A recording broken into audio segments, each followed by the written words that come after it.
リアルグレード MSN02 ジオングの制作動画後編です。今回は可動域とギミックを見ていきます。まずは頭部からです。物合いも連動して動くのであまり左右には動かないです。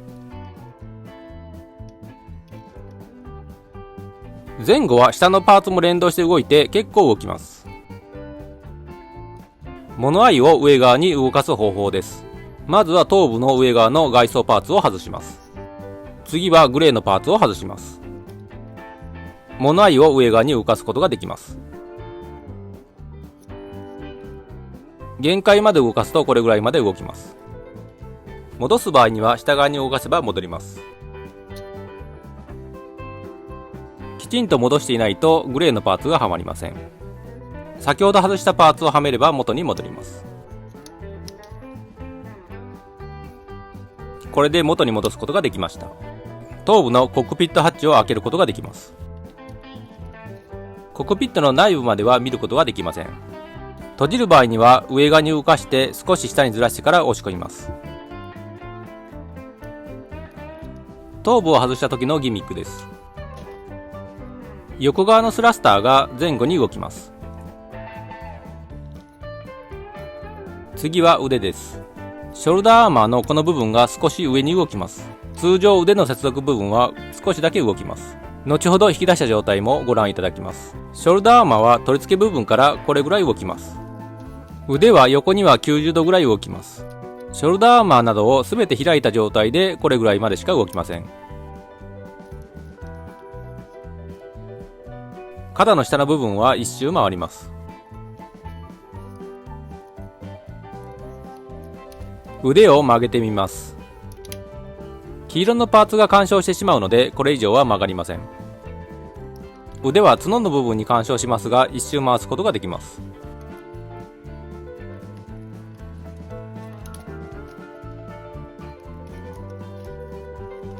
この部分は引き出すことができます。ディスプレイするときにこのギミックを使います。手のパーツは一周回って指の関節は全て曲がります。付け根の部分から外れるというようなことはないです。手首は90度曲がります。反対側にも90度曲がるのでかなり可動域はあります。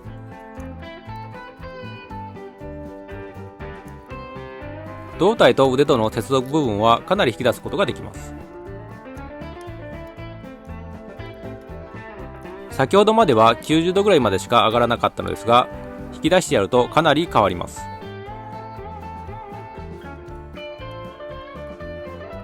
前に動く範囲もかなり大きくなっています。後ろ側には全く動かないです。引き出した状態だと腕が斜めになるので一周回すのもかなり楽です。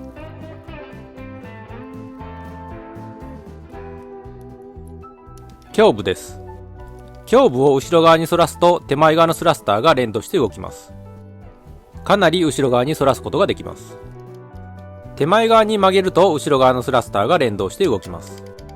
前側にも結構曲がります。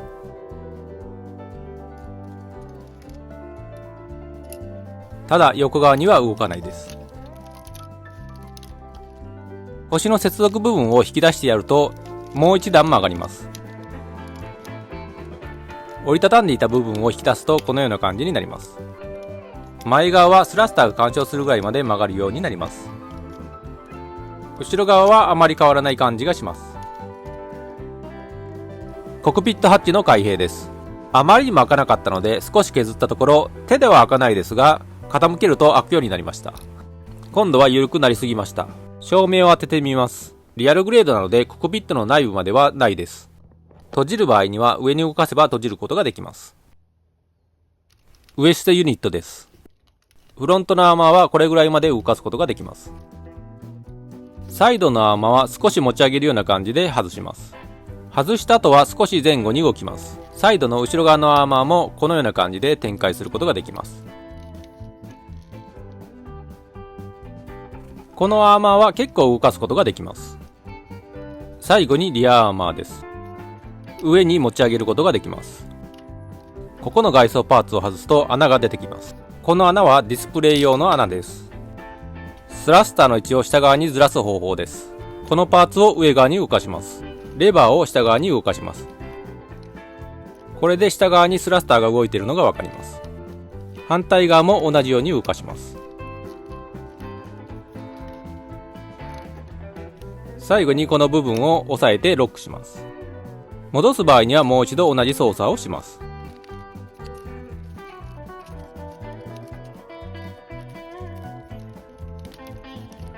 メインのスラスターは上下にスライドすることができます。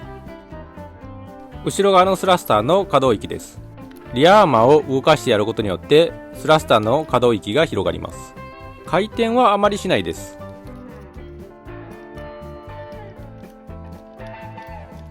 サイドの後ろ側のアーマーを展開します。前後には動きますが左右にはほとんど動かないです。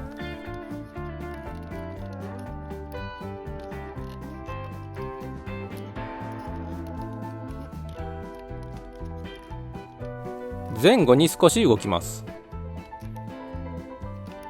左右にも少しだけ動きます。反対側の2つは同じような動き方なので飛ばします。中期状態にする方法です。まずはこのパーツを外します。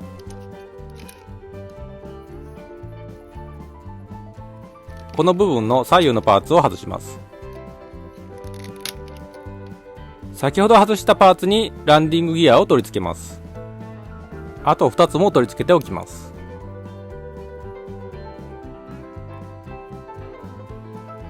まずは最初に組み立てたパーツをここに差し込みます。このような感じで差し込みます。これで立たせることができます。台座に取り付ける方法です。この部分をここの部分にはめ込みます。これで台座に取り付けることができました。ワン部有線式5連装メガ粒子砲をベースユニットに飾る方法です。まずは腕の部分を取り外します。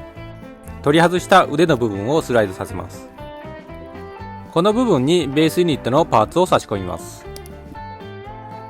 ベースユニットに取り付けます。これで腕を飾ることができました。リード線を腕の穴に差し込みます。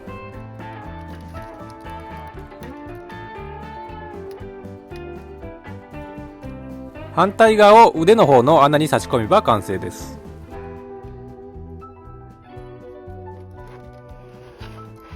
取り付け方法はこのような感じになります。見栄えが悪いので調整します。リード線の長さを調整してベースユニットに飾ってみました。最後にこのキットの感想です。ジオングの評判が良かったので購入してみましたが、評判通りのキットでした。ディテールも細かく色分けもされていてかなりかっこいいです。胸部のスラスターが連動して動くところもいい点です。物合いが頭部の動きに合わせて連動して動くのも個人的には好きです。ベースユニットが付属されているのもいいところだと思います。コクピットの内部が再現されていれば最高ですが、リアルグレードなので仕方がないかなと思います。ご視聴ありがとうございました。次回の動画もお楽しみに。